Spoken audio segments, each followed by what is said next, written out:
A few years ago, I bought this perfume because it smelled amazing on my friend.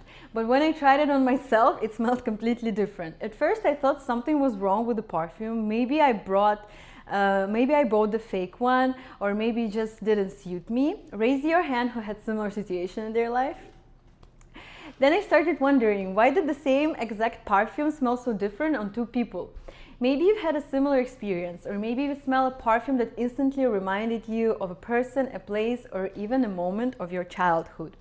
It turns out there is a real science behind all of these experiences. People have been fascinated by fragrance for 1,000 years. Ancient Egypt believed the perfumes were gifts from the gods and used them during the religious ceremonies. Later, Greeks and Romans began wearing scented oils in everyday life. And later on, France became known as the capital of perfume world. For 1,000 years, people knew how to create beautiful fragrances, but they didn't actually know how sense of smell worked. Today, thanks to modern science, we understand much more about this process. And that's exactly what I like to talk about. I'll explain how our olfactory system detects perfume molecules, how those molecules send the signals to the brain, and finally why the same fragrance can smell different on different people and bring back powerful memories. So, how does our sense of smell actually work?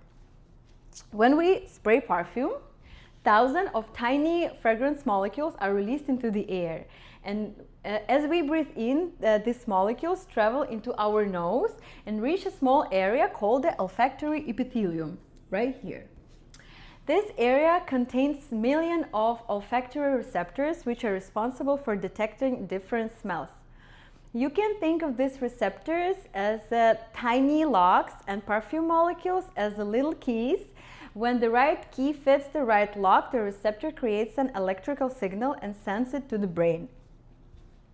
Even though humans have only about 400 different types of smell receptors, our brain combined their signals to recognize thousands of different scents. Scientists didn't fully understand how this process worked until 2004, when Linda Buck and Richard Axel received the Nobel Prize for discovering how our smell receptors recognize different odors. Now, let's go back to the question I asked at the beginning. Why can the same perfume smell amazing on one person and completely different on another one? The first reason is genetics. Every person has slightly different smell receptors, so our brain don't always interpret the same fragrance exactly in the same way. The second reason is skin chemistry. Perfume reacts with your natural skin, oils, body temperature, and skin type, which changes the way fragrance develops over time. So if you ever wondered why your favorite perfume smells different on your friend, now you know there is a scientific explanation. But perfume does much more than just smell good. Have you ever noticed that one smell can instantly take you back to a specific moment of your life? Maybe the smell of vanilla reminds you of baking cookies with your family. Maybe sunscreen reminds you of a summer vacation. Or maybe someone's perfume reminds you of a person you haven't seen in years. This happened because our sense of smell is closely connected to the parts of the brain responsible for emotions and memories.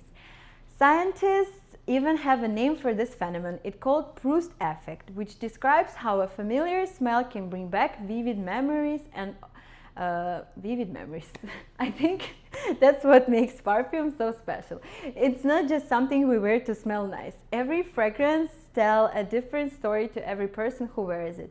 It can remind us of people we love, places we visited, or moments we never want to forget.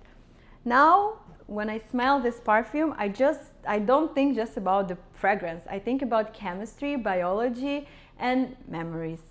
Think about incredible journey those tiny molecules take from a bottle to your nose, then to your brain, and finally to the memories.